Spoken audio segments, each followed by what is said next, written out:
आज मी पाव किलो कारली आणली आहे, तर चला आज भरलेल्या कारल्याची रेसिपी बनवूया. उन उन वटातून गुलाबी धांदल वाफाळला पिर माझी मोगरी मलमल. उन उन वटातून गुलाबी धांदले वाफाळला पिर माझी मोगरी मलमल.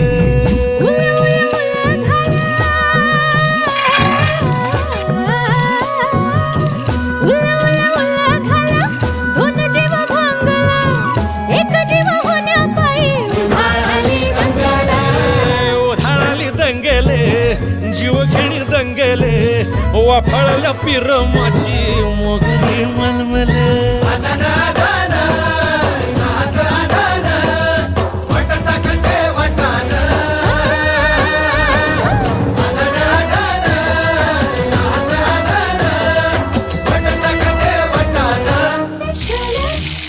हे पेशल पेशल दरवळ केशर लागीर भन्नाट ग्वाडीन